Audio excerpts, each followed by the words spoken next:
ನಮಸ್ತೆ ಸ್ನೇಹಿತರೆ. ಪುರಾಣಗಳ ಪ್ರಕಾರ ಗಣೇಶನು ಭಾದ್ರಪದ ಮಾಸದ ಪ್ರಕಾಶಮಾನವಾದ 15 ದಿನಗಳ ಚತುರ್ಥಿ ತಿಥಿಯಂದು ಜನಿಸಿದನು. ಈ ದಿನದಿಂದ ಅನಂತ ಚತುರ್ದಶಿಯವರೆಗೆ ಭಕ್ತರು ಅವನನ್ನು ಭಕ್ತಿಯಿಂದ ಸ್ವಾಗತಿಸುತ್ತಾರೆ, ಸ್ಥಾಪಿಸುತ್ತಾರೆ, ಪೂಜಿಸುತ್ತಾರೆ ಮತ್ತು ಸೇವೆ ಮಾಡುತ್ತಾರೆ. ಈ ಅವಧಿಯಲ್ಲಿ ಗಣೇಶನು ಸ್ವತಃ ಕೈಲಾಸ ಪರ್ವತದಿಂದ ಭೂಮಿಗೆ ಇಳಿದು ತನ್ನ ಭಕ್ತರ ಮನೆಗಳಲ್ಲಿ ವಾಸಿಸುತ್ತಾನೆ, ಅವರನ್ನು ಅಡೆತಡೆಗಳಿಂದ ಮುಕ್ತಗೊಳಿಸುತ್ತಾನೆ ಎಂದು ನಂಬಲಾಗಿದೆ. 10 ದಿನಗಳ ಕಾಲ ಅವನನ್ನು ಪೂಜಿಸುವುದು, ಅವನಿಗೆ ಆಹಾರ ಮತ್ತು ಆರತಿಯನ್ನು ಅರ್ಪಿಸುವುದು ಕುಟುಂಬಕ್ಕೆ ಸಂತೋಷ, ಸಮೃದ್ಧಿ ಮತ್ತು ಯೋಗಕ್ಷೇಮವನ್ನು ತರುತ್ತದೆ. ಅನಂತ ಚತುರ್ದಶಿ ಎಂದು ಗಣೇಶನನ್ನು ನೀರಿನಲ್ಲಿ ಮುಳುಗಿಸುವ ಸಂಪ್ರದಾಯವು ಆಳವಾದ ಪೌರಾಣಿಕ ಮಹತ್ವವನ್ನು ಹೊಂದಿದೆ. ಶಿವಪುರಾಣ ಮತ್ತು ಸ್ಕಂದ ಪುರಾಣದಲ್ಲಿ ಹೇಳಲಾದ ಕಥೆಯ ಪ್ರಕಾರ ಗಣೇಶನು ಮಹಾಭಾರತವನ್ನು ಬರೆಯುತ್ತಿದ್ದಾಗ ನಿರಂತರ ಬರವಣಿಗೆಯಿಂದಾಗಿ ಅವನು ತುಂಬಾ ದಣಿದಿದ್ದನು. ತನ್ನ ಆಯಾಸ ಮತ್ತು ತಪಸ್ಸನ್ನು ಶಮನಗೊಳಿಸಲು ಅವನು ಸ್ನಾನ ಮಾಡಿ ಶುದ್ಧೀಕರಿಸಲು ನಿರ್ಧರಿಸಿದನು.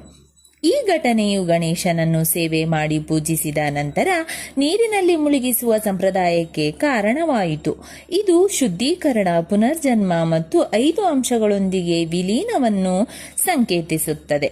ಗಣೇಶನನ್ನು ಮುಳುಗಿಸುವ ಸಮಯದಲ್ಲಿ ಭಕ್ತರು ನೃತ್ಯ, ಹಾಡುಗಾರಿಕೆ, ಸ್ತೋತ್ರಗಳು ಮತ್ತು ಪಠಣಗಳೊಂದಿಗೆ ಬೀಳ್ಕೊಡುತ್ತಾರೆ. ಇದು ಕೇವಲ ಧಾರ್ಮಿಕ ಆಚರಣೆಯಲ್ಲ, ಸಾಮಾಜಿಕ ಏಕತೆ, ಭಕ್ತಿ, ಪ್ರೀತಿ ಮತ್ತು ಪುನರ್ಮಿಲನದ ಭರವಸೆಯ ಹಬ್ಬವೂ ಆಗಿದೆ. ಭಕ್ತಿಯಿಂದ ಗಣೇಶನನ್ನು ಪ್ರತಿಷ್ಠಾಪಿಸಿ ಮುಳುಗಿಸುವ ಭಕ್ತರು ಅಡೆತಡೆಗಳಿಂದ ಮುಕ್ತರಾಗುತ್ತಾರೆ, ಬುದ್ಧಿವಂತಿಕೆಯನ್ನು ಬೆಳೆಸಿಕೊಳ್ಳುತ್ತಾರೆ ಮತ್ತು ಅವರ ಕುಟುಂಬಗಳಲ್ಲಿ ಸಂತೋಷ ಮತ್ತು ಸಮೃದ್ಧಿಯನ್ನು ಅನುಭವಿಸುತ್ತಾರೆ ಎಂದು ಪುರಾಣಗಳು ಹೇಳುತ್ತವೆ.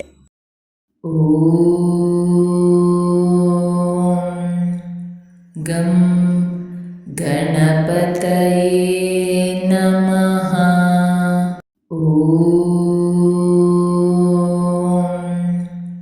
ಗಂ ಗಣಪತಯೇ ನಮಃ.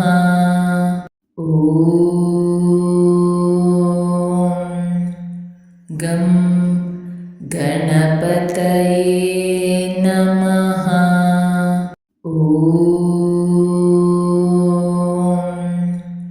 ಗಂ ಗಣಪತಯೇ ನಮಃ.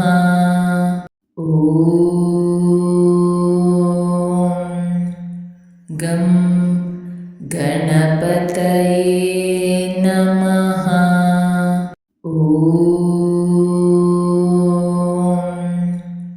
ಗಂ ಗಣಪತಯೇ ನಮಃ.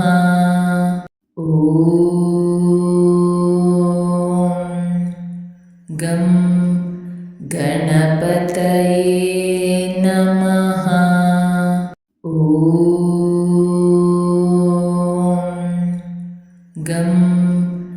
ಗಣಪತಯೇ ನಮಃ.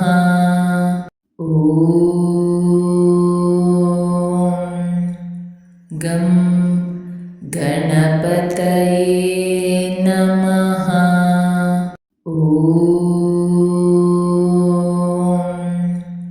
ಗಂ ಗಣಪತಯೇ ನಮಃ.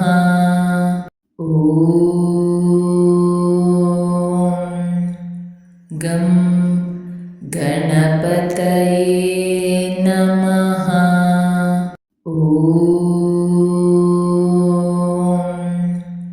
ಗಂ ಗಣಪತಯೇ ನಮಃ.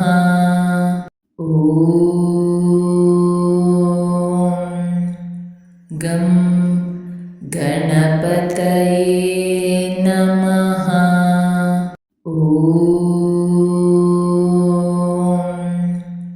ಗಂ ಗಣ